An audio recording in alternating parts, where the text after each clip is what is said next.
జగన్ని అరెస్ట్ చేయించాల్సినటువంటి అవసరం పవన్ కళ్యాణ్కి ఏమైనా ఉందా, లేకపోతే పవన్ కళ్యాణ్ మీద తీవ్ర స్థాయిలో ఒత్తిడి తీసుకొచ్చేటటువంటి నాయకులు ఆ పార్టీలో ఎవరైనా ఉన్నారా? ఇవన్నీ కూడా పక్కన పెట్టేస్తే అసలు జగన్మోహన్ రెడ్డిని అరెస్ట్ చేయాలి అంటే కేంద్ర హోంశాఖ అనుమతి ఏమైనా అవసరం ఉందా? ఏమంటారు?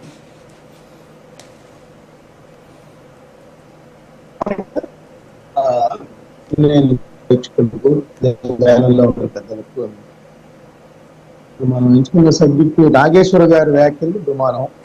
దానికి సంబంధించిన సోషల్ మీడియాలో ప్రొఫెసర్ నాగేశ్వర గారు చెప్పిన విధానం అంతా చూస్తే ఆయన మీద చాలా గౌరవం ఉంది అందరికీ కూడా. రెండు తెలుగు రాష్ట్రాల్లో ఆయన మంచిగా విశ్లేషణ చేస్తారు.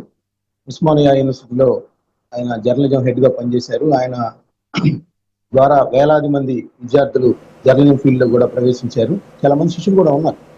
ఆయన ప్రొఫెసర్ గా చాలా మంచి పేరు గడించారు.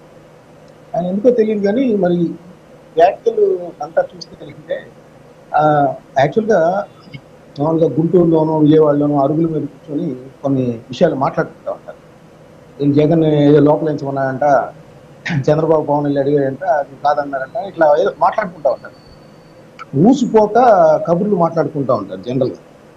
సో ఆ స్థాయిలో ప్రొఫెసర్ నాగేశ్వర గారి మాటలు నాకు అనిపించింది.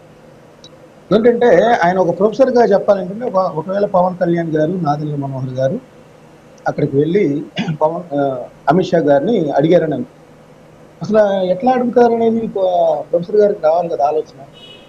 అంటే సుప్రీంకోర్టులో జగన్ గారి మీద కేసులు పెండింగ్లో ఉన్నాయి.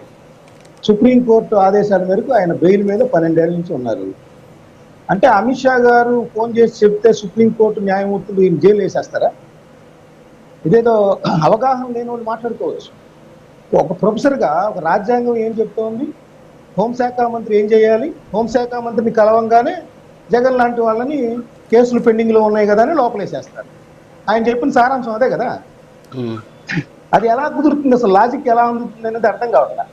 ఆయన కోర్ కమిటీలో చెప్పారంటున్నారు, బాగానే ఉంది. ఆ కోర్ కమిటీలో ఆయన కలిసిన వాళ్ళలో ముగ్గురులో ఒకరు ఈరోజు జనసేన పొలిటికల్ వ్యవహారాల కమిటీ చైర్మన్ నాదెండ్ల మనోహర్ గారు బయటకు వచ్చి చెప్పారు, అసలు మేము అలా మాట్లాడలేదు అమిత్ షా గారితో, మేము ఎవరు మా కమిటీ అనేది అలా కూడా చర్చించలేదు అనేది క్లియర్ కట్గా చెప్పారు. ఇంకా స్పందించాల్సింది ఎవరంటే అమిత్ షా గారు, పవన్ కళ్యాణ్ గారు.